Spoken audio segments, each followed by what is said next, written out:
जय श्री कृष्ण भक्तों। तो आइए रसपान करते हैं बृहस्पतिवार की व्रत कथा का। प्राचीन समय की बात है, एक नगर में एक बड़ा व्यापारी रहता था। वह जहाज़ों में माल लदवाकर दूसरे देशों में भेजा करता था। वह जिस प्रकार अधिक धन कमाता था, उसी प्रकार जी खोलकर दान भी करता था। परंतु उसकी पत्नी अत्यंत कंजूस थी। वह किसी को एक दमड़ी भी नहीं देने देती थी। एक बार सेठ जब दूसरे देश व्यापार करने गया तो पीछे से बृहस्पति देव ने साधु वेश में उसकी पत्नी से भिक्षा मांगी। व्यापारी की पत्नी बृहस्पति देव से बोली, हे साधु महाराज, मैं इस दान और पुण्य से तंग आ गई हूँ। आप कोई ऐसा उपाय बताएं जिससे मेरा सारा धन नष्ट हो जाए और मैं आराम से रह सकूं। मैं यह धन लूटता हुआ नहीं देख सकती। बृहस्पति देव ने कहा, हे देवी, तुम बड़े विचित्र हो। संतान और धन से कोई दुखी होता है? अगर अधिक धन है तो इसे शुभ कार्यों में लगाओ, कुंवारी कन्याओं का विवाह कराओ, विद्यालय और बाग बगीचों का निर्माण कराओ। ऐसे पुण्य कार्य करने से तुम्हारा लोक परलोक सार्थक हो सकता है। परंतु साधु की इन बातों से व्यापारी की पत्नी को खुशी नहीं हुई। उसने कहा, मुझे ऐसे धन की आवश्यकता नहीं है जिसे मैं दान दूं। तब बृहस्पति देव बोले, यदि तुम्हारी ऐसी इच्छा है तो तुम एक उपाय करना। 7 बृहस्पतिवार घर को गोबर से लीपना, अपने केसों को पीली मिट्टी से धोना, केसों को धोते समय स्नान करना, व्यापारी से हजामत बनाने को कहना, भोजन में मांस मदिरा खाना, कपड़े अपने घर धोना। ऐसा करने से तुम्हारा सारा धन नष्ट हो जाएगा। इतना कहकर बृहस्पति देव अंतर्ध्यान हो गए। व्यापारी की पत्नी ने बृहस्पति देव के कहे अनुसार 7 बृहस्पतिवार वैसा ही करने का निश्चय किया। केवल 3 बृहस्पतिवार बीते थे कि उसी समस्त संपत्ति नष्ट हो गई और वह परलोक से धार गई। जब व्यापारी वापस आया तो उसने देखा कि उसका सब कुछ नष्ट हो चुका है। उस व्यापारी ने अपनी पुत्री को सांत्वना दी और दूसरे नगर में जाकर बस गया। वहाँ वह जंगल में लकड़ी काट कर लाता और शहर में बेचता। इस तरह वह अपना जीवन व्यतीत करने लगा। एक दिन उसकी पुत्री ने दही खाने की इच्छा प्रकट की, लेकिन व्यापारी के पास दही खरीदने के पैसे नहीं थे।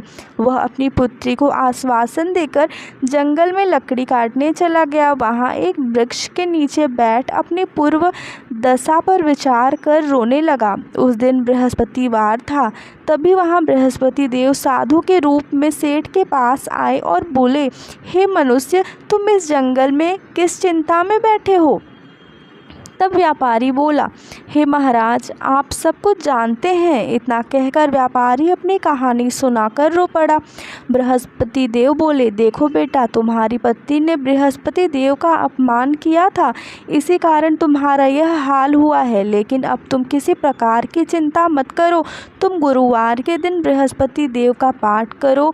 2 पैसे के चने और गुड़ को लेकर जल के लोटे में शक्कर डालकर वह अमृत और प्रसाद अपने परिवार के सदस्यों और कथा सुनने वालों में बांट दो। स्वयं भी प्रसाद और चंद्रामृत लो। भगवान तुम्हारा अवश्य कल्याण करेंगे। साधु की बात सुनकर व्यापारी बोला, महाराज, मुझे तो इतना भी नहीं बचता कि मैं अपनी पुत्री को दही लाकर दे सकूं।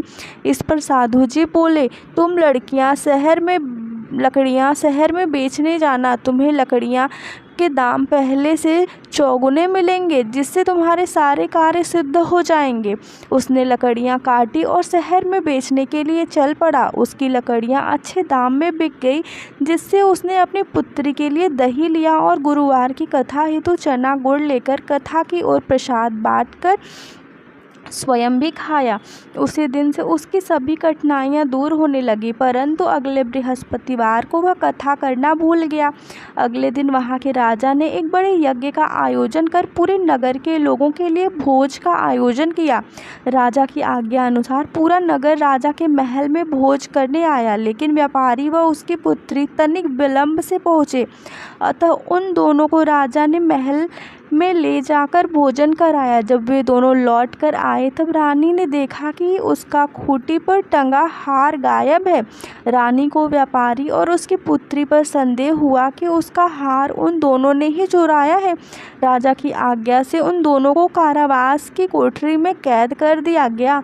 कैद में पड़कर दोनों अत्यंत दुखी हुए। वहां उन्होंने बृहस्पति देवता का स्मरण किया। बृहस्पति देव ने प्रकट होकर व्यापारी को उसकी भूल का आभास कराया और उन्हें सलाह दी कि गुरुवार के दिन कैद खाने के दरवाजे पर तुम्हें 2 पैसे मिलेंगे। उनसे तुम चने और मुनक्का मंगवा कर विधि पूर्वक बृहस्पति देवता का पूजन करना। तुम्हारे सब दुख दूर होंगे। बृहस्पतिवार को कैद खाने के द्वारा पर उन्हें 2 पैसे मिले। बाहर सड़क पर एक स्त्री जा रही थी। व्यापारी ने उसे बुलवाकर गुड़ और चने लाने को कहा। इस पर वह स्त्री बोली, मैं अपनी बहू के लिए गहने लेने जा रही हूँ, मेरे पास समय नहीं है। इतना कहकर वह चली गई। थोड़ी देर बाद वहाँ एक और स्त्री निकली। व्यापारी ने उसे बुलाकर कहा कि हे बहन, मुझे बृहस्पतिवार की कथा करनी है, तुम मुझे 2 पैसे का गुड़ चना लाकर दे दो। बृहस्पति देव का नाम सुनकर वह स्त्री बोली, भाई मैं तुम्हें अभी गुड़ चना लाकर देती हूँ। मेरा इकलौता पुत्र मर गया है, मैं उसके लिए कफन लेने जा रही थी, लेकिन मैं पहले तुम्हारा काम करूँगी, उसके बाद अपने पुत्र के लिए कफन लाऊंगी। वह स्त्री बाजार से व्यापारी के लिए गुड़ चना ले आई और स्वयं भी बृहस्पति देव की कथा सुनी। कथा के समाप्त होने पर वह स्त्री कफन लेकर अपने घर गई। घर पर लोग उसके पुत्र की लाश को राम राम सत्य है कहते हुए शमशान ले जाने की तैयारी कर रहे थे। स्त्री बोली, मुझे अपने लड़के का मुख देख लेने दो। अपने पुत्र का मुख देखकर उस स्त्री ने उसके मुंह में प्रसाद और चरणामृत डाला। प्रसाद और चरणामृत के प्रभाव से वह पुनर्जीवित हो गया। पहली स्त्री जिसने बृहस्पति देव का निरादर किया था, वह अपने पुत्र के विवाह हेतु पुत्र वधू के लिए गहने लेकर लौटी और जैसे ही उसका पुत्र घोड़ी पर बैठकर निकला, वैसे ही घोड़ी ने ऐसी उछाल मारी कि वह घोड़ी से गिरकर मर गया। यह देख स्त्री रो रो कर बृहस्पति देव से क्षमा याचना करने लगी।